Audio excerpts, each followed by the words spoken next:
हाँ, मदद मांगी और एक बार नहीं 5 बार फोन आया था 2018 के अंदर, जब वो सीएम की दौड़ में थे और वो एक तरीके से खुद ही आ गए, समझ लो कि मैं दिल्ली हूँ, अगर आप चाहें तो मेरी मदद कर दो। मैंने करी मदद। प्रदेश में जैसे जैसे चुनाव नजदीक आ रहे हैं, सियासी सरगर्मी तेज होती जा रही है। नेता लगातार दौरे कर रहे हैं, अपने विरोधियों को ललकार रहे हैं, तो कहीं कुछ नेता व्यक्तिगत बयानबाजी भी जमकर कर रहे हैं। प्रदेश में तीसरे मोर्चे के तौर पर अपनी जमीन तलाश रहे नागौर से सांसद और आरएलपी पार्टी के प्रमुख लगातार कांग्रेस बीजेपी को कोस रहे हैं। कांग्रेस और बीजेपी को कोसने के साथ ही वो लगातार नेताओं पर निजी हमले भी कर रहे हैं। सत्ता पर काबिज मुख्यमंत्री अशोक गहलोत, पूर्व मुख्यमंत्री वसुंधरा राजे के साथ ही बेनीवाल अब सचिन पायलट पर भी जमकर निशाना साध रहे हैं। फिर चाहे वो पायलट के टोंक से लड़ने का मामला हो या चाहे 2020 में बगावत का, बेनीवाल लगातार कह रहे हैं कि उन्होंने पायलट की मदद की और इसके लिए पायलट ने उन्हें फोन किया था। सचिन पायलट का आपके पास फोन आया था और उन्होंने आपसे मदद मांगी थी। हाँ, मदद मांगी और एक बार नहीं 5 बार फोन आया था 2018 के अंदर, जब वो सीएम की दौड़ में थे और वो एक तरीके से खुद ही आ गए, समझ लो कि मैं दिल्ली हूँ, अगर आप चाहें तो मेरी मदद कर दो। मैंने करी मदद, 3 विधायक दी। ये बात तो मैं कई बार कह चुका।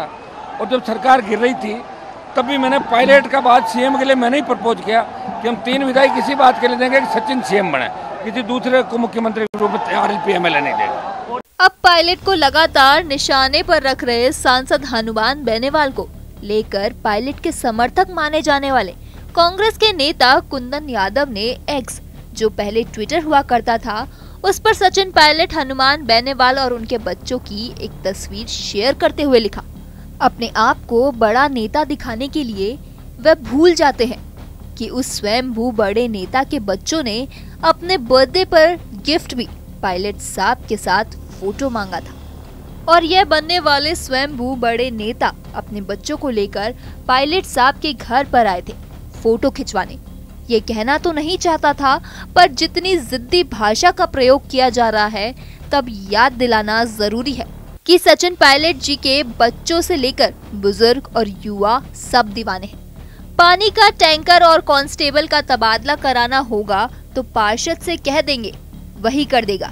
इसीलिए पार्षद टाइप की बात स्वयंभू अपने आप को बड़ा बताने वाले नेता नहीं करे तो ही ठीक है।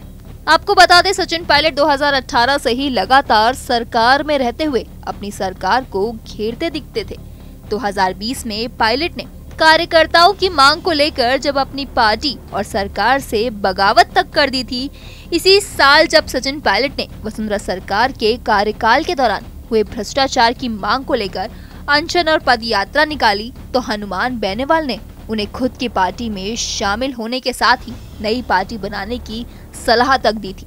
बेनीवाल का कहना था कि अगर पायलट उनके साथ आते हैं तो वो 100 सीट जीतने का दम भी रखते हैं। अब सचिन पायलट फिलहाल अपनी नाराजगी खत्म कर चुके हैं और वो लगातार मुख्यमंत्री अशोक गहलोत की तारीफ करते दिख रहे हैं। ऐसे में हनुमान बेनीवाल ने सचिन पायलट के खिलाफ ही मोर्चा खोल रखा है।